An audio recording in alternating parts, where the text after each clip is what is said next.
ਸਤਿ ਸ਼੍ਰੀ ਅਕਾਲ। ਤੁਸੀਂ ਜੁੜੇ ਹੋਏ ਹੋ ਪੰਜਾਬੀ ਰੇਡੀਓ USA ਦੇ ਨਾਲ ਤੇ ਮੈਂ ਹਾਂ ਪ੍ਰਵੀਨ ਸ਼ਰਮਾ ਲੈ ਕੇ ਹਾਜ਼ਰ ਹਾਂ ਪ੍ਰੋਗਰਾਮ ਖਬਰ ਤੇ ਨਜ਼ਰ। ਖਬਰ ਤੇ ਨਜ਼ਰ ਪ੍ਰੋਗਰਾਮ ਦੇ ਵਿੱਚ ਕੀ ਅਹਿਮ ਤੇ ਕੀ ਖਾਸ ਖਬਰਾਂ ਨੂੰ ਲੈ ਕੇ ਚਰਚਾ ਕਰਨ ਦੇ ਲਈ ਜੁੜ ਚੁੱਕੇ ਨੇ ਮਿੰਟੂ ਗੁਰਸਰੀਗਾ ਜੀ। ਮਿੰਟੂ ਜੀ ਸਤਿ ਸ਼੍ਰੀ ਅਕਾਲ ਜੀ, ਸਵਾਗਤ ਹੈ ਜੀ ਪੰਜਾਬੀ ਰੇਡੀਓ USA ਤੇ।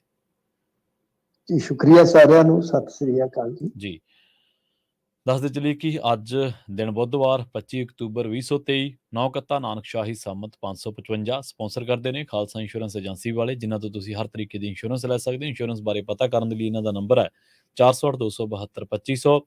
ਇਹ ਪਿਛਲੇ 3 ਦਹਾਕਿਆਂ ਤੋਂ ਵੀ ਵੱਧ ਸਮੇਂ ਤੋਂ ਇੰਸ਼ੋਰੈਂਸ ਦੇ ਵਿੱਚ ਸ਼ਾਨਦਾਰ ਸੇਵਾਵਾਂ ਦੇ ਰਹੇ ਨੇ ਤੇ ਅਮਰੀਕਾ ਭਰ ਦੇ ਵਿੱਚ ਇੰਸ਼ੋਰੈਂਸ ਕਰਦੇ ਨੇ। ਅੱਜ ਹੀ ਡਾਇਲ ਕਰੋ 408-272-2500।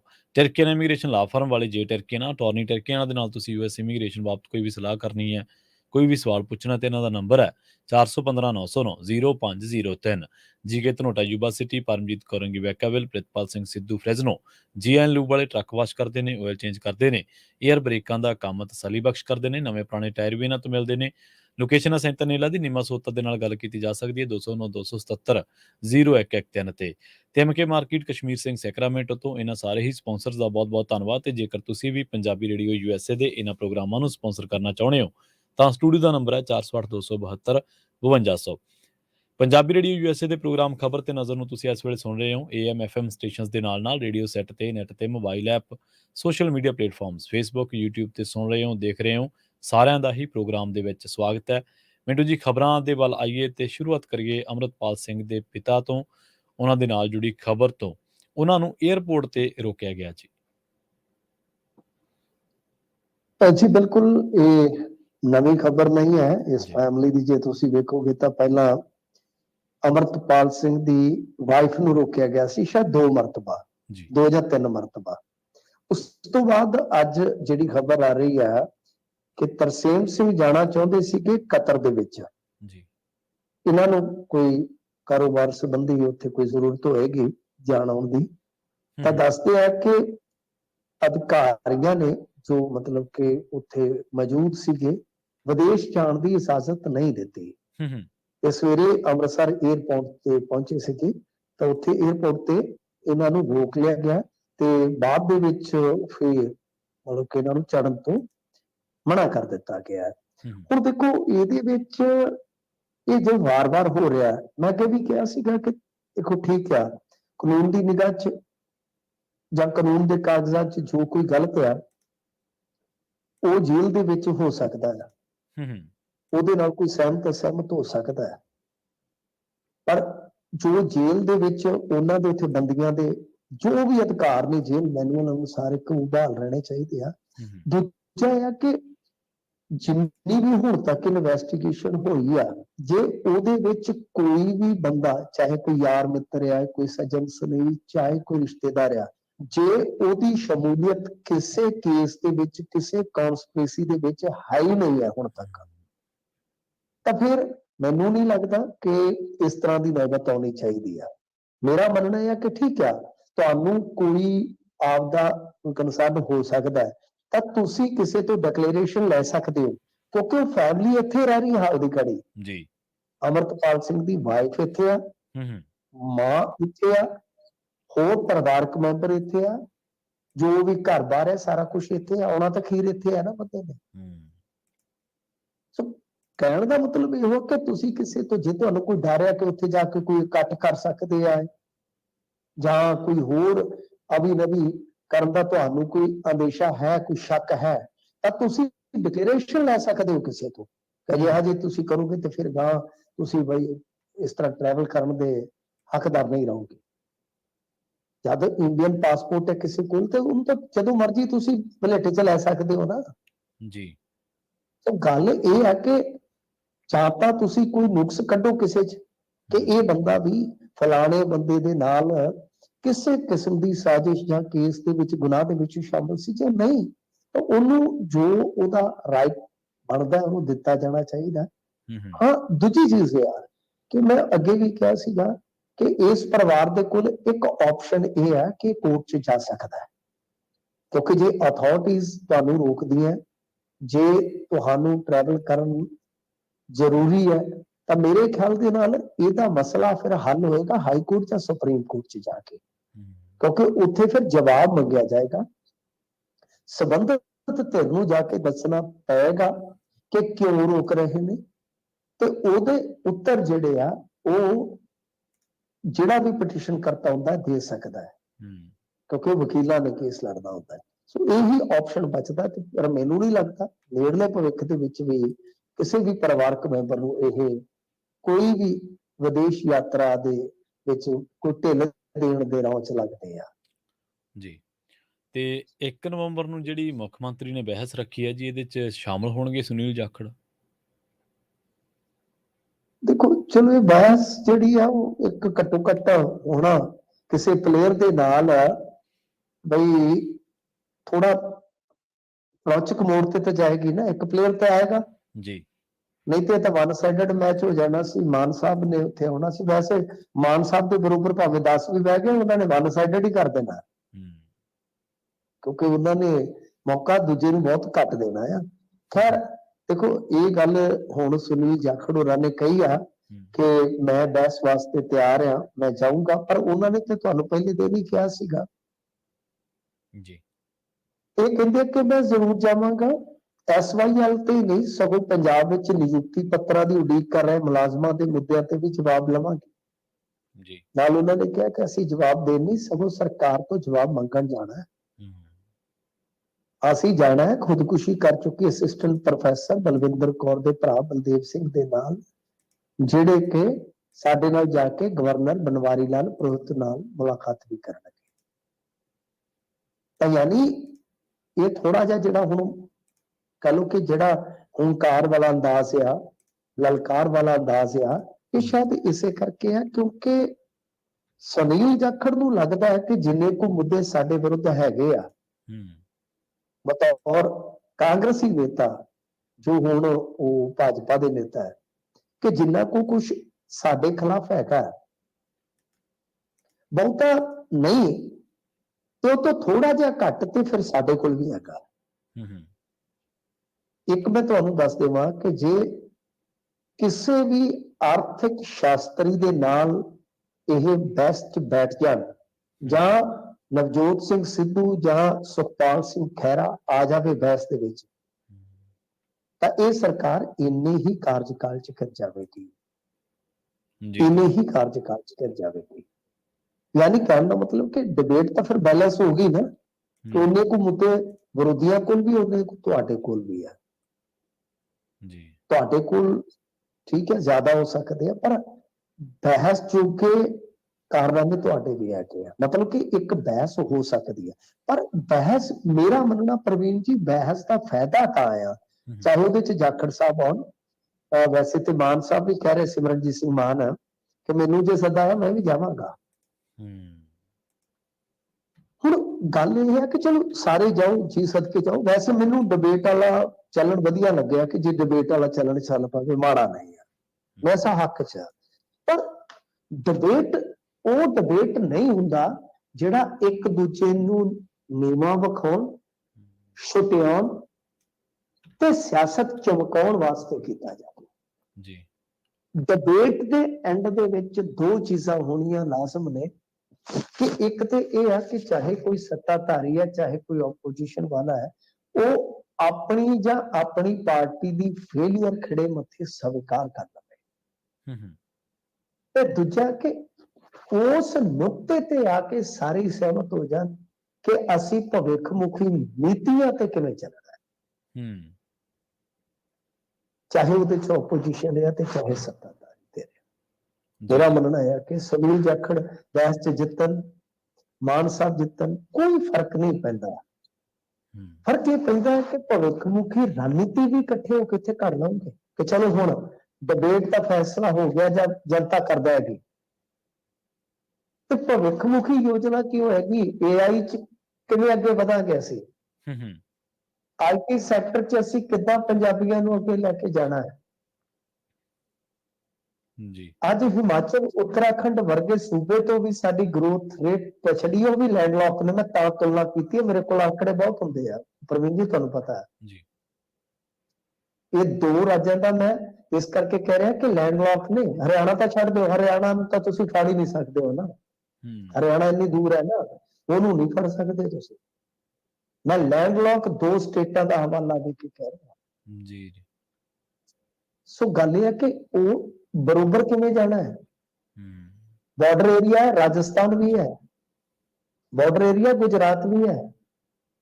16-20% ਦੇ ਹਿਸਾਬ ਨਾਲ ਗਰੋਥ ਰੇਟ ਹੈ ਉਹਨਾਂ ਦੀ। ਮੈਂ ਉਹਨਾਂ ਦੀ ਤੁਲਨਾ ਇਸ ਕਰਕੇ ਕਰ ਰਿਹਾ ਕਿ ਤੁਹਾਡੇ ਕੋਲੇ ਜਵਾਬ ਹੁੰਦੇ ਕਿ ਬਾਰਡਰ ਏਰੀਆ ਹੈ ਜੀ। ਲੈਂਡਲੌਕ ਵੀ 2 ਦੱਸ ਦਿੱਤੇ ਆ ਤੇ ਆ ਵੀ ਦੱਸ ਦਿੱਤੇ ਆ ਕਿ ਇੱਥੇ ਆ ਕੇ ਤੁਸੀਂ ਸਾਰੇ ਸਹਿਮਤ ਹੋ ਜਾਵੋ ਕਿ ਹਾਂ ਭਾਈ ਅਸੀਂ ਅੱਗੇ ਕਿਸ ਤਰ੍ਹਾਂ ਵਧਣਾ ਹੈ, ਗਰੋਥ ਰੇਟ ਕਿਵੇਂ ਤਾਂ ਕਰਨੀ ਹੈ, ਕਿੱਦਾਂ ਅਸੀਂ UPSC ਕ੍ਰੈਕ ਕਰਵਾਉਣੀ ਹੈ ਆਪਣੇ ਬੱਚਿਆਂ ਤੋਂ, ਕਿੱਦਾਂ ਅਸੀਂ IPS ਬਣਾ ਸਕਦੇ ਹਾਂ, ਕਿੱਦਾਂ ਅਸੀਂ ਕਾਰਪੋਰੇਟ ਸੈਕਟਰ ਦੇ ਵਿੱਚ ਆਪਣੇ ਬੱਚਿਆਂ ਨੂੰ ਪਲੇਸਮੈਂਟ ਦਵਾ ਸਕਦੇ ਹਾਂ, ਪੈਕੇਜ ਦਵਾ ਸਕਦੇ ਹਾਂ। ਜੇ ਅੱਜ ਵੀ ਤੁਸੀਂ ਇਹਨਾਂ ਮੁੱਦਿਆਂ ਤੇ, ਇਹਨਾਂ ਨੁਕਤਿਆਂ ਤੇ ਸਹਿਮਤੀ ਬਣਾ ਕੇ ਨਹੀਂ ਉੱਠ ਸਕਦੇ ਤੇ ਖੂਹ ਖਾਤੇ 'ਚ ਪਵੇ ਤੁਹਾਡਾ ਡਿਬੇਟ। ਜੀ ਸਾਨੂੰ ਨਹੀਂ ਲੋੜ। ਜੀ। ਅਗਲੀ ਖਬਰ ਦੇ ਵੱਲ ਵਧੀਆ ਮਿੰਟ ਜੀ, ਤੇ ਆਪਾਂ ਗੱਲ ਕਰੀਏ ਦਰਬਾਰ ਸਾਹਿਬ ਦੇ ਮਾਡਲ ਦੀ ਨਿਲਾਮੀ ਦੀ। ਇਹਦੇ ਤੇ ਵਿਵਾਦ ਹੋ ਗਿਆ ਜੀ, ਇਸ ਮਾਡਲ ਦੀ ਨਿਲਾਮੀ ਤੇ। ਦੇਖੋ, ਨਿਲਾਮੀ ਸ਼ਬਦ ਹੀ ਆਪਣੇ ਆਪ ਦੇ ਵਿੱਚ ਇੱਕ ਤਰ੍ਹਾਂ ਨਾਲ ਕਹਿ ਲਓ ਕਿ ਹੋਰੂ ਜਿਹਾ ਲੱਗਦਾ ਹੈ। ਜੀ ਜੀ। ਜਦੋਂ ਆਪਾਂ ਕਿਸੇ ਵੀ ਧਾਰਮਿਕ ਸਥਾਨ ਦਾ ਜ਼ਿਕਰ ਕਰੀਏ, ਚਾਹੇ ਮੇਰੀ ਨਜ਼ਰ 'ਚ ਰਾਮ ਮੰਦਿਰ ਹੀ ਕਿਉਂ ਨਾ, ਉਹਦਾ ਮਾਡਲ ਵੀ ਹੈ ਜੀ ਕਿ ਉਹਦੀ ਨਿਲਾਮੀ, ਉਹ ਨਿਲਾਮੀ ਸ਼ਬਦ ਧਾਰਮਿਕ ਚਿੰਨ੍ਹਾਂ ਦੇ ਨਾਲ ਨਹੀਂ ਜਾਣਾ ਚਾਹੀਦਾ। ਹੁਣ ਗੱਲ ਇਹ ਹੈ ਕਿ SGPC ਇਹਦੇ ਤੇ ਇਤਰਾਜ਼ ਜਤਾ ਰਹੀ, ਕਿਉਂਕਿ ਦੇਖੋ ਤੁਸੀਂ ਤੋਸ਼ਾਖਾਨਾ ਕਾਂਡ ਦੇਖਿਆ ਹੋਣਾ ਪਾਕਿਸਤਾਨ ਦੀ ਰਾਜਨੀਤੀ 'ਚ। ਹਾਂਜੀ ਹਾਂਜੀ। ਸਾਡੇ ਇੱਥੇ ਵੀ ਖਜ਼ਾਨਾ ਉਸੇ ਤਰ੍ਹਾਂ ਦਾ। ਤੋਸ਼ਾਖਾਨਾ ਦਾ ਮਤਲਬ ਕੀ ਇਹੀ ਹੁੰਦਾ ਹੈ, ਇੱਥੇ ਵੀ ਇੱਕ ਟ੍ਰੈਜਰੀ ਆ, ਉਹਦੇ 'ਚ ਸਾਰੇ ਤੋਹਫੇ ਜਿਹੜੇ ਆ ਉਹ ਜਮਾ ਹੋ ਜਾਂਦੇ ਨੇ। ਪਾਕਿਸਤਾਨ 'ਚ ਥੋੜਾ ਜਿਹਾ ਪ੍ਰਬੰਧ ਹੈ ਕਿ ਉਹ ਨੇਤਾ ਖਰੀਦ ਵੀ ਸਕਦੇ ਆ, ਠੀਕ ਹੈ। ਇੱਥੇ ਆਪਣੇ ਨਹੀਂ ਹੈ, ਇਸ ਤਰ੍ਹਾਂ ਦੀ ਕੋਈ ਪ੍ਰੋਵੀਜ਼ਨ ਨਹੀਂ ਹੈਗੀ। ਠੀਕ ਹੈ ਜੀ। ਹੁਣ ਜਿਹੜੇ ਇਸ ਤਰ੍ਹਾਂ ਦੇ ਧਾਰਮਿਕ ਚਿੰਨ੍ਹ ਹੁੰਦੇ ਆ, ਇਹਨਾਂ ਨੇ ਉਹ ਵੀ ਨਿਲਾਮ ਕਰਨ ਦਾ ਫੈਸਲਾ ਕਰ ਲਿਆ, ਜਿਹਦੇ ਤੇ SGPC ਨੇ ਕਰੜਾ ਰੁਖ ਅਖਤਿਆਰ ਕੀਤਾ ਕਿ ਇਹ ਗਲਤ ਆ। ਜਦ ਕਿ ਮੈਂ ਇੱਕ ਡਿਬੇਟ ਦੇ ਵਿੱਚ ਮਨਜਿੰਦਰ ਸਿੰਘ ਸਿਰਸਾ ਨੂੰ ਸੁਣ ਰਿਹਾ ਸੀਗਾ, ਕਹਿੰਦੇ ਕਿ ਜਦੋਂ ਤੁਸੀਂ ਮਿਊਜ਼ੀਅਮਾਂ ਚੋਂ ਜਾਂ ਵੱਖ-ਵੱਖ ਦੇਸ਼ਾਂ ਦੇ ਵਿੱਚੋਂ ਇਤਿਹਾਸ ਨਾਲ ਜੁੜੀਆਂ ਵਸਤੂਆਂ ਨਿਲਾਮੀ ਚੋਂ ਲੈ ਕੇ ਆਉਂਦੇ ਜੀ, ਤੇ ਉਦੋਂ ਕੀ ਹੈ? ਉਹ ਕਹਿੰਦੇ ਜੀ ਸੇਵਾ ਸੰਭਾਲ ਵਾਸਤੇ। ਉਹ ਕਹਿੰਦੇ ਜੀ ਮੈਂ ਵੀ ਇਸੇ ਆਪਸ਼ਨ ਦੇ ਵਿੱਚ ਸ਼ਾਮਲ ਆ, 13,000 ਬੇਸ ਰੇਟ ਸੀਗਾ, ਮੈਂ ਇਸ ਹੈਗਾ ਬੋਲੀ ਦੇ ਵਿੱਚ ਆਪਸ਼ਨ ਦੇ ਵਿੱਚ ਆ, ਮੈਂ ਵੀ ਤੇ ਸੇਵਾ ਸੰਭਾਲ ਵਾਸਤੇ ਲਿਆ ਰਿਹਾ। ਯਾਨੀ ਮਨਜਿੰਦਰ ਸਿੰਘ ਸਿਰਸਾ ਇੰਡਾਇਰੈਕਟਲੀ ਇਹ ਕਹਿ ਰਿਹਾ ਕਿ ਸਾਡੇ ਨਾਲ ਤੁਹਾਡੀ ਹੁਣ ਬਣਨੀ ਆਊਗੀ, ਤੁਸੀਂ ਇਸ ਕਰਕੇ ਹੁਣ ਹਰੇਕ ਗੱਲ ਤੇ ਆਡਾ ਲਾ ਰਹੇ ਜੀ। ਹੋਰ ਵੀ ਵੈਸੇ ਵਿਰੋਧੀ ਹੈਗੇ, ਉਹ ਕਹਿੰਦੇ ਕਿ ਦੱਸੋ ਕਿੱਥੇ ਆ ਕੀਮਤੀ ਸਾਡਾ ਇਤਿਹਾਸਕ ਧਾਰਮਿਕ ਸਾਹਿਤ ਜਿਹੜਾ ਉਹ ਗਾਇਬ ਹੋਇਆ, ਯਾਨੀ ਜੋ ਸਿੱਖ ਰੈਫਰੈਂਸ ਲਾਇਬ੍ਰੇਰੀ 'ਚ, ਉਹ ਵੀ ਦੱਸੋ ਜੀ। ਤੇ ਕਈ ਕਿਸਮ ਦੇ ਸਵਾਲ ਨੇ ਕਿ ਆ ਪਿੱਛੇ ਜੇ ਇੱਕ ਬਾਬਾ ਆਇਆ ਉੱਥੇ ਦਰਬਾਰ ਸਾਹਿਬ ਵਿਖੇ, ਤੇ ਉਹਦੇ ਇਸਤਕਬਾਲ 'ਚ ਜਿਵੇਂ ਲੱਗੇ ਹੋਏ ਸੀ, ਉਹਦੇ ਤੇ ਵੀ ਬੜੇ ਸਵਾਲ ਹੁਣ ਉਹ ਨਾਲ ਜੋੜ ਕੇ ਕੀਤੇ ਜਾ ਰਹੇ। ਕਹਿਣ ਦਾ ਮਤਲਬ ਹੈ ਕਿ ਦੇਖੋ ਇਹ ਇੱਕ ਡਿਬੇਟ ਹੈ, ਤੇ ਮੈਂ ਤੇ ਕਿਸੇ ਵੀ ਗੱਲ ਨੂੰ ਕਿਸੇ ਕਿਨਾਰੇ ਲਾਉਣ ਤੋਂ ਅਸਮਰੱਥ ਹਾਂ। ਇਹ ਸਿੱਖ ਵਿਦਵਾਨ ਦੱਸ ਸਕਦੇ ਆ ਕਿ ਇਹਨਾਂ ਦਾ ਕੀ ਕੀਤਾ ਜਾਣਾ ਚਾਹੀਦਾ, ਪਰ ਮੇਰਾ ਮੰਨਣਾ ਜਿੰਨੀ ਕੁ ਮੈਨੂੰ ਬੁੱਧੀ ਆ ਕਿ ਭਾਈ ਇਹ ਫਿਰ ਚੀਜ਼ਾਂ ਦੇਣੀਆਂ ਹੀ ਬੰਦ ਕਰ ਦੇਣੀਆਂ ਚਾਹੀਦੀਆਂ। ਠੀਕ ਹੈ ਨਾ ਜੀ। ਇਹ ਚੀਜ਼ਾਂ ਇੱਕ ਵਾਰੀ ਤੁਸੀਂ ਨਿਲਾਮੀ 'ਚ ਸ਼ਾਮਲ ਹੋਵੋ, ਲੈ ਲਓ, ਇਹ ਚੀਜ਼ਾਂ ਲੈ ਲਓ, ਉਹ ਤੋਂ ਬਾਅਦ ਫਿਰ ਇਹ ਦੇਣਾ ਬੰਦ ਹੀ ਕਰੋ। ਜੀ ਜੀ। ਠੀਕ ਹੈ ਨਾ ਪ੍ਰਵੀਨ ਜੀ। ਜਦੋਂ ਤੁਹਾਨੂੰ ਲੱਗਦਾ ਇਹ ਗਲਤ ਆ, ਤੇ ਤੁਹਾਨੂੰ ਦੇਣ ਲੱਗਿਆ ਵੀ ਸੋਚਣਾ ਚਾਹੀਦਾ ਹੈ ਕਿ ਇਹ ਭਾਰਤ ਦਾ ਜਿਹੜਾ ਸਿਸਟਮ ਹੈ ਕੁਝ ਇਸੇ ਤਰ੍ਹਾਂ ਦਾ ਹੀ ਆ। ਮੈਨੂੰ ਲੱਗਦਾ ਕਿ ਇਹ ਹੁਣ ਸੋਚਣ ਵਿਚਾਰਨ ਦਾ ਵਿਸ਼ਾ ਹੈਗਾ। ਤੇ ਬਾਕੀ ਇਹ ਵੀ ਗੱਲ ਆਪਣੇ ਥਾਂ ਤੇ ਜਾਇਜ਼ ਆ, ਉਹਨਾਂ ਦੀ ਜਾਇਜ਼ ਆ, ਸੱਚ ਆ ਕਿ SGPC, ਅਕਾਲੀ ਦਲ ਜਾਂ ਇਸ ਵੇਲੇ ਇਹਨਾਂ ਦੇ ਹੋਰ ਲੀਡਰ ਜਿਹੜੇ ਆ, ਉਹ ਕਿਤੇ ਨਾ ਕਿਤੇ ਮਤਲਬ ਕਿ ਮੁੱਦਾ ਵੱਡਾ ਖਿੱਚ ਦਿੰਦੇ ਆ ਕਿ ਹਾਂ ਕਿਉਂਕਿ ਐਸਜੀਪੀਸੀ ਦਾ ਇਲੈਕਸ਼ਨ ਹੈ ਹੁਣ, ਤਾਂ ਹਰੇਕ ਨੂੰ ਇਹ ਹੁੰਦਾ ਕਿ ਦੂਜਾ ਧੜਾ ਪਛਾੜੀਏ ਕਿਸੇ ਨਾ ਕਿਸੇ ਨੂੰ। ਪਰ ਹੂੰ, ਇਹ ਇੱਕ ਕਹਿ ਲਓ ਕਿ ਬਹਿਸ ਦਾ ਵਿਸ਼ਾ ਹੈਗਾ। ਇੱਥੇ ਵੀ ਸਾਰਥਕ ਬਹਿਸ ਚਾਹੀਦੀ ਹੈ ਕਿ ਜੇਕਰ ਇਸ ਤਰ੍ਹਾਂ ਗਲਤ ਹੈ ਤਾਂ ਐਸਜੀਪੀਸੀ ਫਿਰ ਇਹਨਾਂ ਨੂੰ ਮਾਡਲਾਂ ਨੂੰ ਇਸ ਤਰ੍ਹਾਂ ਜਿਹੜੇ ਖਜ਼ਾਨੇ 'ਚ ਨਾ ਜਾਣੇ ਤੇ ਨਿਲਾਮੀ ਵਾਲੀ ਪ੍ਰਕਿਰਿਆ 'ਚ ਜਾਣੇ, ਉਹ ਫਿਰ ਹੂੰ, ਦੇਣੇ ਹੀ ਬੰਦ ਕਰ ਦੇ। ਜੀ, ਜੀ, ਜੀ। ਤੇ ਮਿੰਟੂ ਜੀ, ਅਗਲੀ ਖਬਰ ਪਿੰਕੀ ਕੈਟ ਦੇ ਨਾਲ ਜੁੜੀ ਹੈ। ਪਿੰਕੀ ਕੈਟ ਦੀ ਕਹਿੰਦੇ ਮੌਤ ਹੋ ਗਈ ਦਿਲ ਦਾ ਦੌਰਾ ਪੈਣ ਕਰਕੇ। ਨਹੀਂ ਦੇਖੋ ਪ੍ਰਵੀਨ ਜੀ, ਮੈਨੂੰ ਨਹੀਂ ਪਤਾ ਇਹਨੂੰ ਦਿਲ ਦਾ ਦੌਰਾ ਪਿਆ ਕਿ, ਕਿਉਂਕਿ ਇੱਥੇ ਜਿਹੜੀਆਂ ਮੀਡੀਆ ਰਿਪੋਰਟਾਂ ਨੇ ਹੂੰ, ਉਹ ਜਿਹੜੀਆਂ ਕੋਈ ਮੈਂ ਸ਼ਾਨੀਆਂ ਨੇ ਉਹਦੇ ਵਿੱਚ ਡੇਂਗੂ ਜ਼ਿਆਦਾ ਕਿਹਾ ਜਾ ਰਿਹਾ। ਅੱਛਾ, ਠੀਕ ਹੈ ਜੀ। ਹੁਣ ਡੇਂਗੂ ਦੇ ਵਿੱਚ ਸੱਚੇ ਤੁਸੀਂ ਵੀ ਹੋਵੋ, ਝੂਠਾ ਮੈਂ ਵੀ ਨਾ ਹੋਵਾਂ, ਜੀ। ਹੋ ਸਕਦਾ ਡੇਂਗੂ ਦੇ ਵਿੱਚ ਅਟੈਕ ਹੋ ਗਿਆ ਹੋਵੇ, ਡੇਂਗੂ ਵਾਲੇ ਨੂੰ ਕਿਹੜਾ ਅਟੈਕ ਨਹੀਂ ਹੋ ਸਕਦਾ। ਹੂੰ, ਹੂੰ, ਹੂੰ, ਪਰ ਜੋ ਵੀ ਹੈ, ਪਿੰਕੀ ਕੈਟ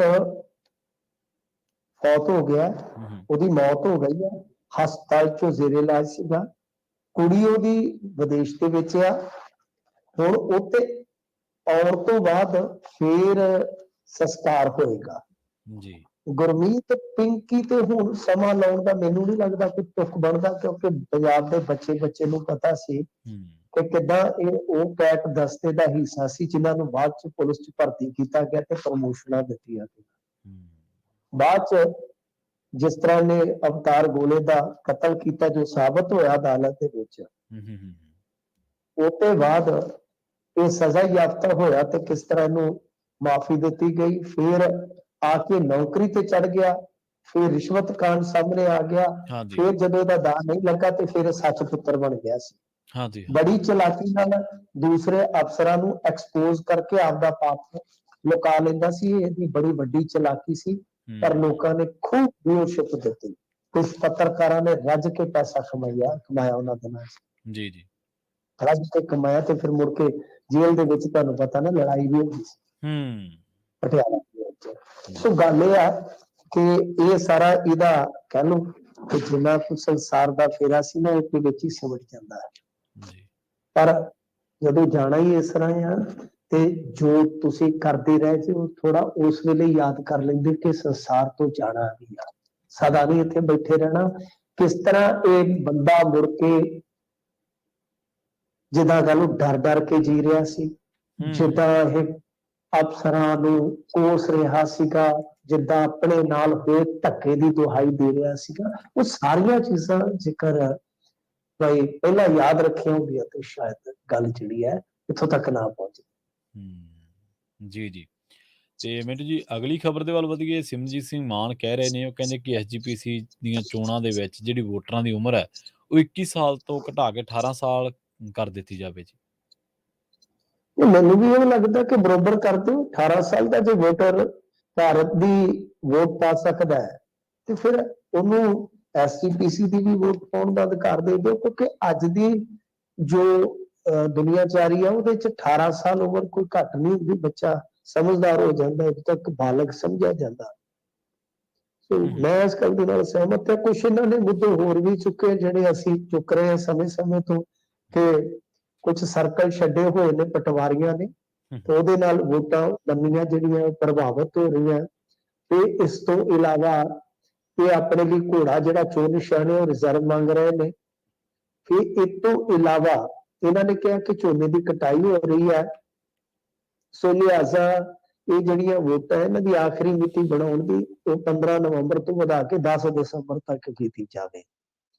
ਇਹ ਕੁਛ ਇਹਨਾਂ ਦੀਆਂ ਮਤਲਬ ਕਿ ਮੰਗਾਂ ਨੇ। ਕਾਫੀ ਵੱਡਾ ਪੱਤਰ ਜਿਹੜਾ ਹੈ ਉਹ ਲਿਖਿਆ ਗਿਆ, ਪਰ ਇਹਦੇ ਵਿੱਚ ਇੱਕ ਚੀਜ਼ ਹੋਰ ਬੜੀ ਇਹਨਾਂ ਨੇ ਪਾਇਦਾਨ ਲਿਖੀ ਆ ਕਿ ਵੋਟ ਫਾਰਮ ਵਿੱਚ ਜਦੋਂ ਵੋਟਰ ਵੋਟ ਬਣਾ ਰਿਹਾ ਤੇ ਉਸ ਵਿੱਚ ਅਨੁਸੂਚਿਤ ਜਾਤੀ ਵਾਲੀ ਲਾਈਨ ਜਿਹੜੀ ਹੈ ਉਹ ਕਾਹਤੋਂ ਦਿੱਤੀ ਗਈ ਹੈ, ਕਿਉਂਕਿ ਖਾਨਾ ਜਿਹੜਾ ਹੈ ਇਹ ਵਿਸ਼ੇਸ਼ ਤੌਰ ਤੇ ਪਾਉਣਾ ਜਿਹੜਾ ਉਹ ਵਾਜਬ ਹੀ ਨਹੀਂ ਹੈ, ਕਿਉਂਕਿ ਸਿੱਖਾਂ ਦੇ ਵਿੱਚ ਤੇ ਤੁਹਾਨੂੰ ਪਤਾ ਹੀ ਹੈ।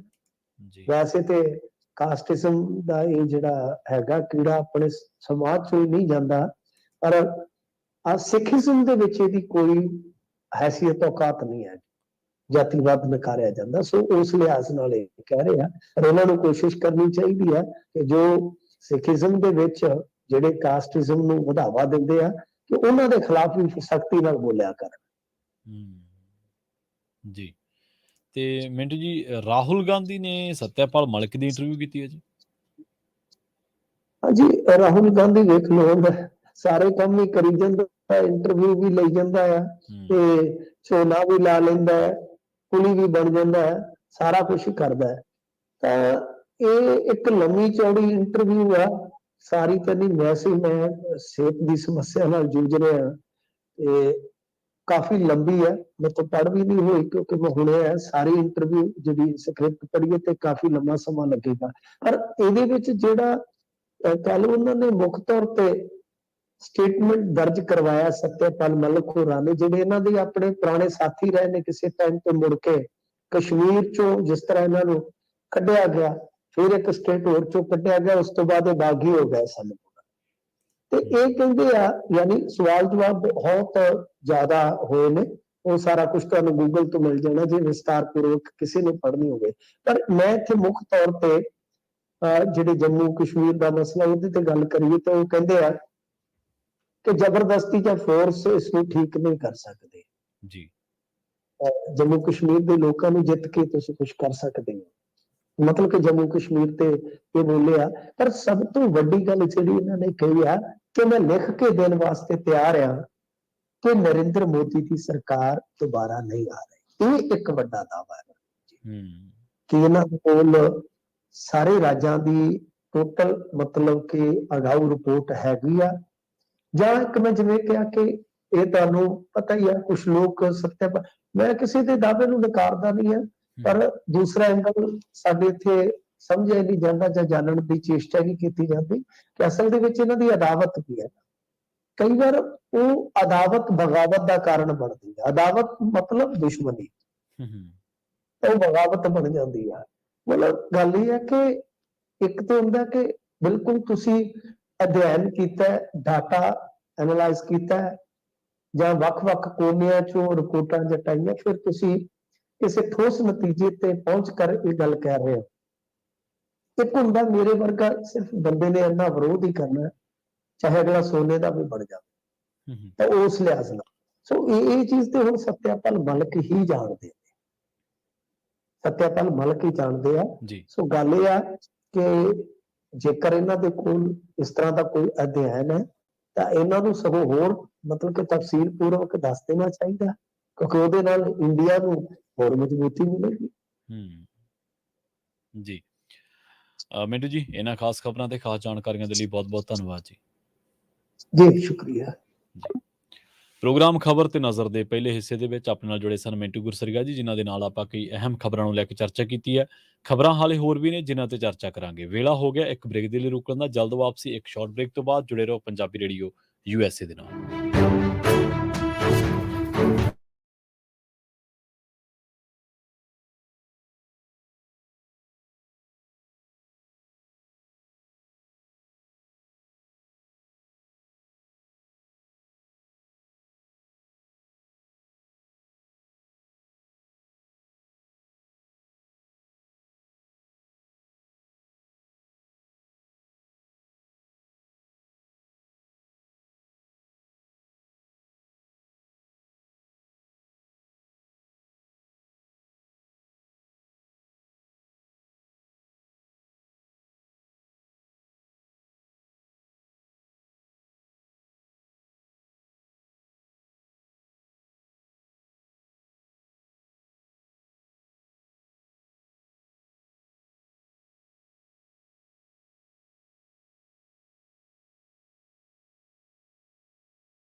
ਬ੍ਰੇਕ ਤੋਂ ਬਾਅਦ ਇੱਕ ਵਾਰ ਮੁੜ ਤੋਂ ਤੁਹਾਡਾ ਸਾਰਿਆਂ ਦਾ ਸਵਾਗਤ ਹੈ ਪ੍ਰੋਗਰਾਮ ਖਬਰ ਤੇ ਨਜ਼ਰ ਦੇ ਵਿੱਚ। ਤੁਸੀਂ ਜੁੜੇ ਹੋਏ ਹੋ ਪੰਜਾਬੀ ਰੇਡੀਓ ਯੂਐਸਏ ਦੇ ਨਾਲ ਤੇ ਆਪਾਂ ਰੁਖ ਕਰਦੇ ਹਾਂ ਕੁਝ ਹੋਰ ਅਹਿਮ ਖਬਰਾਂ ਦਾ।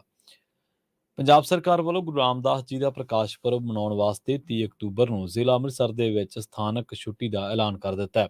ਇਹ ਜਾਣਕਾਰੀ ਦਿੰਦਿਆਂ ਡਿਪਟੀ ਕਮਿਸ਼ਨਰ ਘਨਸ਼ਾਮ ਥੋਰੀ ਨੇ ਦੱਸਿਆ ਕਿ 30 ਅਕਤੂਬਰ ਨੂੰ ਅੰਮ੍ਰਿਤਸਰ ਜ਼ਿਲ੍ਹੇ ਦੇ ਸਾਰੇ ਸਰਕਾਰੀ ਦਫ਼ਤਰਾਂ, ਬੋਰਡਾਂ, ਕਾਰਪੋਰੇਸ਼ਨਾਂ ਅਤੇ ਵਿਦਿਅਕ ਅਦਾਰਿਆਂ ਦੇ ਵਿੱਚ ਛੁੱਟੀ ਰਹੇਗੀ। ਡਿਪਟੀ ਕਮਿਸ਼ਨਰ ਨੇ ਸਮੂਹ ਸ਼ਹਿਰ ਵਾਸੀਆਂ ਨੂੰ ਗੁਰੂ ਰਾਮਦਾਸ ਜੀ ਦੇ ਪ੍ਰਕਾਸ਼ ਪੁਰਬ ਦੀਆਂ ਵਧਾਈਆਂ ਵੀ ਦਿੱਤੀਆਂ ਨੇ। ਅਗਲੀ ਖਬਰ ਦੇ ਵੱਲ ਵਧਦੇ ਹਾਂ। ਆਗਰਾ ਸਟੇਸ਼ਨ ਦੇ ਨੇੜੇ ਪਤਾਲਕੋਟ ਐਕਸਪ੍ਰੈਸ ਰੇਲ ਗੱਡੀ ਨੂੰ ਅੱਗ ਲੱਗ ਗਈ। ਫਿਲਹਾਲ ਕਿਸੇ ਤਰ੍ਹਾਂ ਦੇ ਜਾਨੀ ਨੁਕਸਾਨ ਦੀ ਕੋਈ ਖਬਰ ਦੀ ਪੁਸ਼ਟੀ ਨਹੀਂ ਹੋ ਸਕੀ ਹੈ। ਇਹ ਐਕਸਪ੍ਰੈਸ ਟ੍ਰੇਨ ਪੰਜਾਬ ਦੇ ਫਿਰੋਜ਼ਪੁਰ ਛਾਉਣੀ ਤੋਂ ਮੱਧ ਪ੍ਰਦੇਸ਼ ਦੇ ਸਿਓਨੀ ਜਾ ਰਹੀ ਸੀ। ਇਸ ਦੇ 2 ਡੱਬੇ ਅੱਗ ਦੀ ਲਪੇਟ ਦੇ ਵਿੱਚ ਆ ਚੁੱਕੇ ਨੇ। ਰੇਲਵੇ ਦੇ ਸੂਤਰਾਂ ਨੇ ਦੱਸਿਆ ਕਿ ਬਾਅਦ ਦੁਪਹਿਰ 3:45 ਤੇ ਟ੍ਰੇਨ ਆਗਰਾ ਸਟੇਸ਼ਨ ਤੋਂ ਰਵਾਨਾ ਹੋਈ ਸੀ ਤੇ ਇੰਜਣ ਤੋਂ ਬਾਅਦ ਦੇ ਚੌਥੇ ਡੱਬੇ ਦੇ ਵਿੱਚ ਅੱਗ ਲੱਗ ਗਈ। ਸੂਤਰਾਂ ਨੇ ਦੱਸਿਆ ਕਿ ਟ੍ਰੇਨ ਨੂੰ ਰੋਕ ਦਿੱਤਾ ਗਿਆ ਤੇ ਡੱਬਿਆਂ ਨੂੰ ਖਾਲੀ ਕਰਵਾ ਲਿਆ ਗਿਆ। ਇਹ ਅੱਗ ਕਿਵੇਂ ਲੱਗੀ ਹੈ ਤੇ ਇਹਦੇ ਵਿੱਚ ਨੁਕਸਾਨ ਜਾਨੀ ਤੇ ਮਾਲੀ ਕਿੰਨਾ ਹੋਇਆ, ਇਹਦੇ ਬਾਰੇ ਹਾਲੇ ਕੁਝ ਵੀ ਪਤਾ ਨਹੀਂ ਲੱਗ ਸਕਿਆ। ਪੰਜਾਬ ਤੇ ਹਰਿਆਣਾ ਹਾਈ ਕੋਰਟ ਨੇ ਸੂਬੇ ਦੇ ਕਿਸਾਨਾਂ ਨੂੰ ਅਕਵਾਇਰ ਕੀਤੀਆਂ ਜ਼ਮੀਨਾਂ ਦੇ ਮੁਆਵਜ਼ੇ ਦੀ ਅਦਾਇਗੀ ਨਾ ਕਰਨ ਦਾ ਸਖਤ ਨੋਟਿਸ ਲਿਆ। ਹਾਲਾਂਕਿ national highway authority of India NHAI ਵੱਲੋਂ ਅਵਾਰਡ ਮਗਰੋਂ ਇਨ੍ਹਾਂ ਜ਼ਮੀਨਾਂ ਦੀ ਬਣਦੀ ਕੀਮਤ ਪੰਜਾਬ ਸਰਕਾਰ ਨੂੰ ਅਦਾ ਕਰ ਦਿੱਤੀ ਗਈ ਹੈ, ਪਰ ਸੂਬਾ ਸਰਕਾਰ ਨੇ ਇਹ ਰਕਮ ਕਿਸਾਨਾਂ ਨੂੰ ਸਮੇਂ ਸਿਰ ਨਹੀਂ ਦਿੱਤੀ। ਸੂਬਾ ਸਰਕਾਰ ਵੱਲੋਂ ਪੇਸ਼ ਵਿਸ਼ੇਸ਼ ਮੁੱਖ ਸਕੱਤਰ KP ਸਿਨਹਾ ਨੇ ਅਦਾਲਤ ਨੂੰ ਦੱਸਿਆ ਕਿ ਉਹਦੇ ਕੋਲ ਕੰਪੀਟੈਂਟ ਅਥਾਰਟੀ ਲੈਂਡ ਐਜੂਕੇਸ਼ਨ ਦੀਆਂ 18 ਅਸਾਮੀਆਂ ਘੱਟ ਹੋਣ ਕਰਕੇ ਮੁਆਵਜ਼ਾ ਦੇਣ ਦੇ ਵਿੱਚ ਦੇਰੀ ਹੋਈ ਹੈ। ਇਸ ਤੋਂ ਬਾਅਦ ਅਦਾਲਤ ਨੇ ਪੰਜਾਬ ਸਰਕਾਰ ਨੂੰ ਅਕਵਾਇਰ ਕੀਤੀਆਂ ਜ਼ਮੀਨਾਂ ਦੀ 4 ਹਫ਼ਤਿਆਂ ਦੇ ਵਿੱਚ ਮੁਆਵਜ਼ਾ ਰਾਸ਼ੀ ਦੀ ਅਦਾਇਗੀ ਕਰਨ ਦੇ ਹੁਕਮ ਜਾਰੀ ਕੀਤੇ ਨੇ। ਇਹ ਮਾਮਲਾ ਖਰੜ ਦੇ ਨੇੜਲੇ ਪਿੰਡ ਰੁੜਕੀ ਖਪਤਾ ਦੇ ਕਮਲ ਰੂਪ ਸਿੰਘ ਦੇ ਨਾਲ ਸੰਬੰਧਿਤ ਹੈ, ਜਿਸ ਦੀ ਜ਼ਮੀਨ ਸਾਲ 2016 ਦੇ ਵਿੱਚ ਐਕਵਾਇਰ ਕੀਤੀ ਗਈ ਸੀ, ਪਰ ਪੰਜਾਬ ਸਰਕਾਰ ਨੇ ਇਸ ਦਾ ਹਾਲੇ ਤੱਕ ਮੁਆਵਜ਼ਾ ਨਹੀਂ ਦਿੱਤਾ। ਇਸ ਤੋਂ ਬਾਅਦ ਉਹਨਾਂ ਨੇ ਹਾਈ ਕੋਰਟ ਦੇ ਸੀਨੀਅਰ ਵਕੀਲ ਨਰੇਸ਼ ਕੌਸ਼ਲ ਦੇ ਰਾਹੀਂ ਪੰਜਾਬ ਤੇ ਹਰਿਆਣਾ ਹਾਈ ਕੋਰਟ ਦੇ ਵਿੱਚ ਸਾਲ 2019 ਦੇ ਵਿੱਚ ਪਟੀਸ਼ਨ ਦਾਇਰ ਕੀਤੀ ਸੀ। ਇਹ ਕੇਸ ਕਰੋਨਾ ਮਹਾਮਾਰੀ ਕਰਕੇ ਕੁਝ ਸਮਾਂ ਲਟਕਦਾ ਰਿਹਾ ਅਤੇ ਜਸਟਿਸ ਹਰਕੇਸ਼ ਮਨੂਜਾ ਨੇ ਪੰਜਾਬ ਸਰਕਾਰ ਨੂੰ ਅਦਾਇਗੀ ਕਰਨ ਦੇ ਹੁਕਮ 19 ਅਕਤੂਬਰ ਨੂੰ ਸੁਣਾਏ ਸਨ। KP ਸਿਨਹਾ ਨੇ ਅਦਾਲਤ ਨੂੰ ਦੱਸਿਆ ਕਿ ਕਮਲ ਰੂਪ ਸਿੰਘ ਦੀ ਮੁਆਵਜ਼ਾ ਰਾਸ਼ੀ ਗਲਤੀ ਦੇ ਨਾਲ ਕਿਸੇ ਹੋਰ ਕਿਸਾਨ ਦੇ ਖਾਤੇ ਦੇ ਵਿੱਚ ਪੈਣ ਕਰਕੇ ਦੇਰੀ ਹੋਈ ਹੈ। ਅਦਾਲਤ ਨੇ ਪੰਜਾਬ ਦੇ ਵਿੱਚ 5655 ਬਕਾਇਆ ਕੇਸਾਂ ਦਾ ਵੀ ਨਿਬੇੜਾ ਕਰਨ ਦੇ ਨਿਰਦੇਸ਼ ਦਿੱਤੇ ਨੇ। ਮੱਧ ਪ੍ਰਦੇਸ਼ ਪੁਲਿਸ ਨੇ ਸੂਬੇ ਦੇ ਵਿੱਚ ਬੱਚਿਆਂ ਦੀ ਤਸਕਰੀ ਦੇ ਵਿੱਚ ਸ਼ਾਮਲ ਗਰੋਹ ਦਾ ਪਰਦਾਫਾਸ਼ ਕੀਤਾ ਤੇ ਹੁਣ ਤੱਕ 5 ਜਣਿਆਂ ਨੂੰ ਗ੍ਰਿਫਤਾਰ ਕੀਤਾ, ਜਦੋਂ ਕਿ ਇਸ ਮਾਮਲੇ ਦੇ ਵਿੱਚ ਸ਼ੱਕੀ ਔਰਤ ਡਾਕਟਰ ਦੀ ਭਾਲ ਕੀਤੀ ਜਾ ਰਹੀ ਹੈ। ਇਹ ਮਾਮਲਾ ਉਸ ਸਮੇਂ ਸਾਹਮਣੇ ਆਇਆ ਜਦੋਂ ਭੋਪਾਲ ਦੇ ਮੰਦਿਰ ਤੋਂ 2 ਨਾਬਾਲਗ ਲੜਕੀਆਂ ਨੂੰ ਨਵਰਾਤਰਿਆਂ ਦੇ ਦੌਰਾਨ ਅਗਵਾ ਕਰ ਲਿਆ ਗਿਆ। ਘਟਨਾ ਤੋਂ ਬਾਅਦ ਪੁਲਿਸ ਹਰਕਤ ਦੇ ਵਿੱਚ ਆਈ ਅਤੇ ਅਗਲੇ 3 ਦਿਨਾਂ ਤੱਕ 200 ਤੋਂ ਵੱਧ CCTV ਕੈਮਰਿਆਂ ਨੂੰ ਸਕੈਨ ਕੀਤਾ ਗਿਆ। ਜੰਗੀ ਪੱਧਰ ਦੀ ਜਾਂਚ ਨੇ ਪੁਲਿਸ ਨੂੰ ਭੋਪਾਲ ਦੇ ਕੁਲਾਰ ਇਲਾਕੇ ਦੇ ਵਿੱਚ ਸਥਿਤ ਸ਼ਾਨਦਾਰ ਰਹਿਸ਼ੀ ਸੁਸਾਇਟੀ ਇੰਗਲਿਸ਼ ਵਿਲਾਸ ਸੁਸਾਇਟੀ ਦੇ ਵਿੱਚ ਲੈ ਗਈ। ਜਾਂਚ ਉੱਥੇ ਛਾਪੇ ਦੇ ਦੌਰਾਨ ਪੁਲਿਸ ਨੇ ਦੋਨਾਂ ਨਾਬਾਲਗ ਲੜਕੀਆਂ ਨੂੰ ਬਚਾਇਆ। ਪੁਲਿਸ ਨੇ ਅਰਚਨ ਸੈਣੀ 36 ਸਾਲ ਦਾ, ਉਹਦੇ ਲਿਵ ਇਨ ਪਾਰਟਨਰ ਨਿਸ਼ਾਂਤ 31 ਸਾਲ ਦਾ, ਸੂਰਜ 19 ਤੇ ਮੁਸਕਾਨ 20 ਨਾਮਕ 5 ਮੁਲਜ਼ਮਾਂ ਨੂੰ ਗ੍ਰਿਫਤਾਰ ਕੀਤਾ ਹੈ। ਪੁੱਛ ਪੜਤਾਲ ਦੇ ਦੌਰਾਨ ਪੁਲਿਸ ਨੂੰ ਪਤਾ ਲੱਗਿਆ ਕਿ ਇਹ ਗਰੁੱਪ ਪਿਛਲੇ ਕੁਝ ਸਾਲਾਂ ਤੋਂ ਬੱਚਿਆਂ ਦੀ ਤਸਕਰੀ ਕਰ ਰਿਹਾ ਹੈ ਅਤੇ ਦਿੱਲੀ ਦੇ ਵਿੱਚ ਸਥਿਤ ਇੱਕ ਹੋਰ ਗਰੋਹ ਦੇ ਨਾਲ ਇਹਨਾਂ ਦਾ ਇਹ ਜੁੜੇ ਹੋਏ ਨੇ। ਪੁਲਿਸ ਨੇ ਦੱਸਿਆ ਕਿ ਇਸ ਮਾਮਲੇ ਦੀ ਮੁੱਖ ਮੁਲਜ਼ਮ ਅਰਚਨਾ ਸੈਣੀ ਪੰਜਾਬ ਦੀ ਰਹਿਣ ਵਾਲੀ ਹੈ, ਜਦਕਿ ਉਸ ਦਾ ਲਿਵ ਇਨ ਸਾਥੀ ਨਿਸ਼ਾਂਤ ਕਰਾਲਾ ਦਾ ਰਹਿਣ ਵਾਲਾ ਹੈ। ਗੈਰ ਸਰਕਾਰੀ ਸੰਸਥਾ child right and you the report ਦੇ ਮੁਤਾਬਕ ਸਾਲ 2022 ਦੇ ਵਿੱਚ ਮੱਧ ਪ੍ਰਦੇਸ਼ ਦੇ ਵਿੱਚ ਹਰ ਰੋਜ਼ ਔਸਤਨ 32 ਬੱਚੇ ਲਾਪਤਾ ਹੋਏ ਨੇ।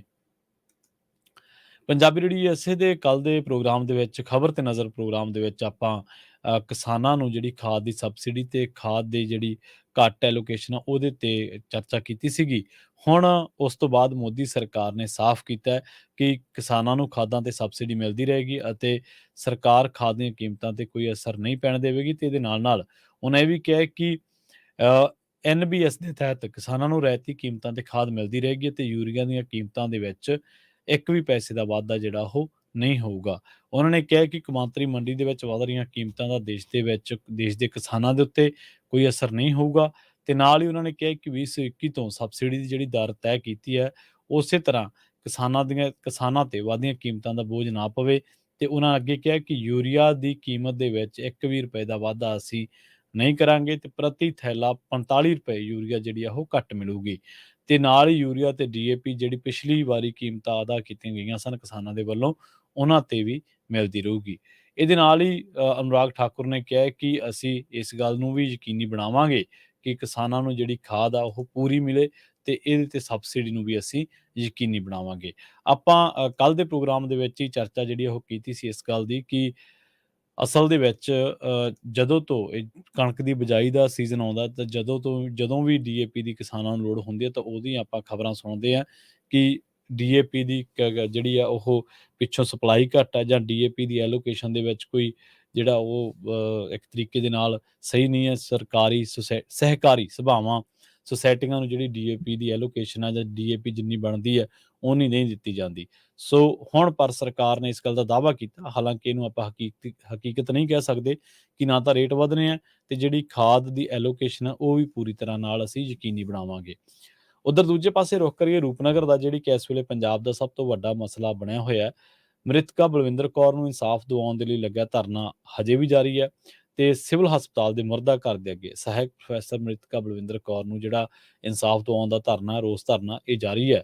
ਮ੍ਰਿਤਕਾ ਦੇ ਭਰਾ ਹਰਦੇਵ ਸਿੰਘ ਅਤੇ ਚਚੇਰੇ ਭਰਾ ਸੋਹਣ ਸਿੰਘ ਤੇ ਨਾਲ ਹੀ 1158 ਸਹਾਇਕ ਪ੍ਰੋਫੈਸਰ ਅਤੇ ਲਾਇਬ੍ਰੇਰੀਅਨ ਫਰੰਟ ਪੰਜਾਬ ਜਥੇਬੰਦੀ ਦੀ ਪ੍ਰਧਾਨ ਜਸਵਿੰਦਰ ਕੌਰ ਸਮੇਤ ਭਾਜਪਾ ਦੇ ਜ਼ਿਲ੍ਹਾ ਪ੍ਰਧਾਨ ਅਜੇਵੀਰ ਸਿੰਘ ਲਾਲਪੁਰਾ ਦੇ ਨਾਲ ਰਾਜਪਾਲ ਪੰਜਾਬ ਨੂੰ ਮਿਲਣ ਦੇ ਲਈ ਚੰਡੀਗੜ੍ਹ ਪੁੱਜੇ। ਉੱਥੇ ਉਹਨਾਂ ਨੇ ਪੰਜਾਬ ਦੇ ਸੂਬਾ ਪ੍ਰਧਾਨ ਸੁਨੀਲ ਜਾਖੜ ਨੂੰ ਨਾਲ ਲੈ ਕੇ ਰਾਜਪਾਲ ਬਨਵਾਰੀ ਲਾਲ ਪੁਰੋਹਿਤ ਦੇ ਨਾਲ ਮੁਲਾਕਾਤ ਕੀਤੀ ਅਤੇ ਖੁਦਕੁਸ਼ੀ ਨੋਟ ਦੇ ਮੁਤਾਬਕ ਸਿੱਖਿਆ ਮੰਤਰੀ ਹਰਜੋਤ ਸਿੰਘ ਬੈਂਸ ਦੇ ਖਿਲਾਫ ਕਾਰਵਾਈ ਕਰਨ ਦੀ ਮੰਗ ਕੀਤੀ।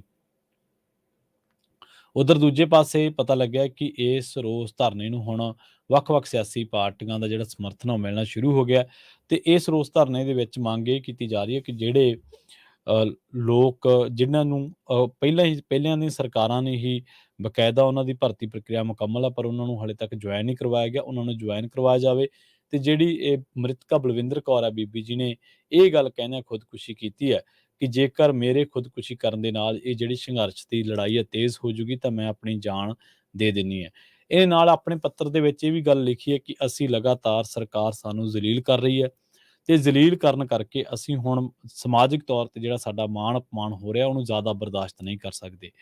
ਇਹ ਬੀਬੀ ਦਾ ਜਦੋਂ ਤੁਸੀਂ ਪੱਤਰ ਜਿਹੜਾ ਸੋਸ਼ਲ ਮੀਡੀਆ ਤੇ ਵਾਇਰਲ ਹੈ, ਜਦੋਂ ਤੁਸੀਂ ਪੜ੍ਹੋਗੇ ਤਾਂ ਤੁਹਾਡੇ ਲੂੰ ਕੰਡੇ ਖੜੇ ਹੋ ਜਾਣਗੇ। ਇਹਨਾਂ ਨੇ ਕਿਹਾ ਕਿ ਨੌਕਰੀ ਦੀ ਮੰਗ ਕਰਦੇ ਆ, ਪ੍ਰੋਫੈਸਰੀ ਦੀ ਨੌਕਰੀ ਦੀ ਮੰਗ ਕਰਦਿਆਂ ਮੈਨੂੰ 2 ਵਾਰ ਮੇਰਾ ਜਿਹੜਾ ਉਹ ਗਰਭਪਾਤ ਹੋ ਗਿਆ, 2 ਵਾਰ ਮਿਸਕੈਰੇਜ ਹੋ ਗਿਆ ਧਰਨਿਆਂ ਦੇ ਵਿੱਚ ਜਾਣ ਕਰਕੇ ਤੇ ਇਸ ਕਰਕੇ ਮਾਨਸਿਕ ਤੌਰ ਤੇ ਮੈਨੂੰ ਬਹੁਤ ਜ਼ਿਆਦਾ ਪੀੜਾ ਦੇ ਵਿੱਚੋਂ, ਮਾਨਸਿਕ ਤੌਰ ਤੇ ਮੈਨੂੰ ਬਹੁਤ ਜ਼ਿਆਦਾ ਇਸ ਗੱਲ ਦੇ ਵਿੱਚੋਂ ਲੰਘਣਾ ਪਿਆ ਕਿ ਇੱਕ ਪਾਸੇ ਨਾ ਮੇਰੇ ਕੋਲੇ ਨੌਕਰੀ ਹੈ ਤੇ ਦੂਜੇ ਪਾਸੇ ਜੇ ਨੌਕਰੀ ਹੈ ਵੀ ਤਾਂ ਉਹ 15,000 ਦੀ ਨੌਕਰੀ ਹੈ ਔਰ ਨਾਂ ਦੇ ਮੂਹਰੇ ਲੱਗਦਾ ਪ੍ਰੋਫੈਸਰ। ਤਾਂ ਕਹਿੰਦੇ ਕਿ 15,000 ਦੀ ਨੌਕਰੀ ਨਾਲ ਘਰ ਦਾ ਕਿਰਾਇਆ ਵੀ ਨਹੀਂ ਦਿੱਤਾ ਜਾਂਦਾ ਤੇ ਅਸੀਂ ਬਾਕੀ ਦੇ ਖਰਚੇ ਕਿਵੇਂ ਚਲਾਵਾਂਗੇ। ਸੋ ਇੱਕ ਤਾਂ ਉਹ ਗੱਲ ਹੈ। ਦੂਜੀ ਗੱਲ ਇਹ ਹੈ ਕਿ ਬੇਸ਼ੱਕ ਸਾਡੇ ਸਮਾਜ ਦੇ ਵਿੱਚ ਖੁਦਕੁਸ਼ੀ ਨੂੰ ਚੰਗਾ ਤਾਂ ਨਹੀਂ ਮੰਨਿਆ ਜਾਂਦਾ ਪਰ ਕਈ ਵਾਰੀ ਖੁਦਕੁਸ਼ੀਆਂ ਕੁਰਬਾਨੀਆਂ ਦਾ ਰੂਪ ਵੀ ਧਾਰਨ ਕਰ ਲੈਂਦੀਆਂ। ਜਿਹੜਾ ਕਿ ਉਹਨਾਂ ਨੇ ਜ਼ਿਕਰ ਕੀਤਾ ਬਲਵਿੰਦਰ ਕੌਰ ਜੀ ਨੇ, ਉਹ ਕਹਿ ਰਹੇ ਨੇ ਕਿ ਜੇਕਰ ਮੇਰੇ ਜਾਣ ਦੇ ਨਾਲ ਮੇਰੇ ਦੂਜੇ ਸਾਥੀਆਂ ਦੀ ਸੁਣਵਾਈ ਹੁੰਦੀ ਹੈ, ਜੇਕਰ ਮੇਰੇ ਜਾਣ ਦੇ ਨਾਲ ਜਿਹੜੀਆਂ ਨਿਯੁਕਤੀਆਂ ਹੋਈਆਂ ਨੇ ਉਹਨਾਂ ਨੂੰ ਲਾਇਆ ਜਾਂਦਾ ਤਣ ਪੱਤਣ ਕਿਸੇ ਤਣ ਬੰਨੇ, ਜੇਕਰ ਮੇਰੇ ਜਾਣ ਦੇ ਨਾਲ, ਮੇਰੀ ਜਾਨ ਦੇਣ ਦੇ ਨਾਲ ਸਾਡਾ ਸੰਘਰਸ਼ ਤੇਜ਼ ਹੁੰਦਾ ਤਾਂ ਮੈਂ ਆਪਣੀ ਜਾਨ ਦਿੰਦੀ ਹਾਂ। ਪਰ ਤੁਸੀਂ ਸਿਸਟਮ ਦਾ ਰੂਪ ਦੇਖੋ ਕਿ ਪਹਿਲਾਂ ਇਸ ਮਾਮਲੇ ਦੇ ਵਿੱਚ ਉਹਦੇ ਮਾਪਿਆਂ ਨੂੰ ਉਹਦੇ ਸਹੁਰਾ ਪਰਿਵਾਰ ਨੂੰ ਫਸਾਇਆ ਗਿਆ, ਜਦਕਿ ਮੰਗ ਇਹ ਹੋ ਰਹੀ ਹੈ ਕਿ ਸਿੱਖਿਆ ਮੰਤਰੀ ਹਰਜੋਤ ਬੈਂਸ ਦਾ ਜਦੋਂ ਉਹਨਾਂ ਨੇ ਖੁਦਕੁਸ਼ੀ ਨੋਟ ਦੇ ਵਿੱਚ ਜ਼ਿਕਰ ਕੀਤਾ ਤਾਂ ਇਹ ਤੇ ਪਰਚਾ ਕਿਉਂ ਨਹੀਂ ਗਾ, ਕਿਉਂਕਿ ਇੱਕ ਆਧਾਰ ਬਣਾਇਆ ਗਿਆ ਸੀ ਜਦੋਂ ਇੰਸਪੈਕਟਰ ਨਵਦੀਪ ਜਿਹੜੇ 2 ਭਰਾਵਾਂ ਨੇ ਬਿਆਸ ਦਰਿਆ ਦੇ ਵਿੱਚ ਛਾਲ ਮਾਰ ਕੇ ਖੁਦਕੁਸ਼ੀ ਕੀਤੀ ਸੀ।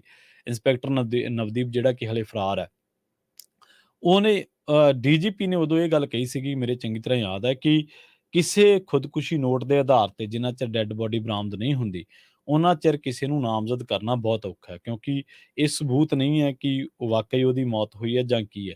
ਬਾਅਦ ਦੇ ਵਿੱਚ ਇੱਕ ਭਰਾ ਦੀ ਡੈੱਡ ਬੋਡੀ ਮਿਲਦੀ ਹੈ ਤੇ ਉਸ ਤੋਂ ਬਾਅਦ ਨਵਦੀਪ ਸਿੰਘ ਤੇ ਪਰਚਾ ਦਰਜ ਕੀਤਾ ਜਾਂਦਾ ਹੈ। ਹੁਣ ਜੇਕਰ ਨਵਦੀਪ ਸਿੰਘ ਤੇ ਪਰਚਾ ਦਰਜ ਹੋ ਸਕਦਾ ਤਾਂ ਸਿੱਖਿਆ ਮੰਤਰੀ ਹਰਜੋਤ ਸਿੰਘ ਬੈਂਸ ਤੇ ਕਿਉਂ ਨਹੀਂ? ਇਹ ਮੰਗ ਉੱਥੇ ਜਿਹੜੇ ਧਰਨਾਕਾਰੀ ਲੋਕ ਨੇ ਜਾਂ ਜਿਹੜੇ ਇਸ ਬੀਬੀ ਦੇ ਸਪੋਰਟ ਦੇ ਵਿੱਚ ਨੇ, ਹਮਦਰਦੀ ਭਾਵਨਾ ਵਜੋਂ, ਤਾਂ ਉਹਨਾਂ ਦੀ ਇਹ ਮੰਗ ਹੈ। ਪੰਜਾਬ ਦੀਆਂ ਵੱਖ-ਵੱਖ ਪੋਲੀਟੀਕਲ ਪਾਰਟੀਆਂ ਨੇ ਇਸ ਧਰਨੇ ਨੂੰ, ਇਸ ਅੰਦੋਲਨ ਨੂੰ ਆਪਣੀ ਹਮਾਇਤ ਦਿੱਤੀ ਹੈ। ਹੁਣ ਇਹ ਅੰਦੋਲਨ ਭਖਦਾ ਜਾ ਰਿਹਾ ਔਰ ਸਰਕਾਰ ਦੀ ਸੰਵੇਦਨਹੀਣਤਾ ਦਾ ਸਿਖਰ ਹੋ ਗਿਆ ਕਿ ਮੁੱਖ ਮੰਤਰੀ ਸਾਹਿਬ ਨੇ ਹਾਲੇ ਤੱਕ ਇਸ ਮਾਮਲੇ ਦੇ ਵਿੱਚ ਕੋਈ ਟਵੀਟ, ਕੋਈ ਫੇਸਬੁੱਕ ਪੋਸਟ ਜਿਹੜੀ ਆ ਉਹ ਨਹੀਂ ਪਾਈ। ਹਾਲਾਂਕਿ ਪਹਿਲਾਂ ਕਿਹਾ ਗਿਆ ਸੀਗਾ ਕਿ ਮਾਫ਼ ਕਰਨਾ, ਮੰਤਰੀ ਦੇ ਉੱਤੇ ਜਿਹੜਾ ਪਰਚਾ ਦਰਜ ਹੋ ਗਿਆ, ਪਰ ਬਾਅਦ ਦੇ ਵਿੱਚ ਉਹ ਵੀ ਜਿਹੜਾ DDR ਦੇ ਵਿੱਚ ਕਿਹਾ ਗਿਆ ਸੀ, ਬਾਈ ਨੇਮ ਔਰ FIR ਦੇ ਵਿੱਚ ਪਰਚਾ ਦਰਜ ਕਰਨ ਦੀ ਜਿਹੜੀ ਮੰਗ ਆ ਉਹ ਕੀਤੀ ਜਾ ਰਹੀ ਹੈ। ਬਹੁਤ-ਬਹੁਤ ਧੰਨਵਾਦ। ਪੰਜਾਬੀ ਰੇਡੀਓ USA ਦੇ ਪ੍ਰੋਗਰਾਮ ਖਬਰ ਤੇ ਨਜ਼ਰ ਨੂੰ ਆਪਾਂ ਇੱਥੇ ਹੀ ਸਮਾਪਤ ਕਰਾਂਗੇ। ਪੰਜਾਬੀ ਰੇਡੀਓ USA ਦੀ ਅਗਲੀ ਪੇਸ਼ਕਸ਼ ਪ੍ਰੋਗਰਾਮ ਅਪਡੇਟ ਅਮਰੀਕਾ ਪ੍ਰੋਗਰਾਮ ਦੇ ਵਿੱਚ ਅਮਰੀਕਾ ਦੇ ਨਾਲ-ਨਾਲ ਵਿਸ਼ਵ ਭਰ ਦੇ ਵਿੱਚ ਵਾਪਰੀਆਂ ਅਹਿਮ ਵੱਡੀਆਂ ਖਾਸ ਘਟਨਾਵਾਂ, ਖਬਰਾਂ ਦੇ ਬਾਰੇ ਤੁਹਾਨੂੰ ਦਿੱਤੀਆਂ ਜਾਣਗੀਆਂ ਜਾਣਕਾਰੀਆਂ। ਜੁੜੇ ਰਹੋ ਪੰਜਾਬੀ ਰੇਡੀਓ USA ਦੇ ਨਾਲ। ਬਹੁਤ-ਬਹੁਤ ਧੰਨਵਾਦ। ਸਤਿ ਸ੍ਰੀ ਅਕਾਲ।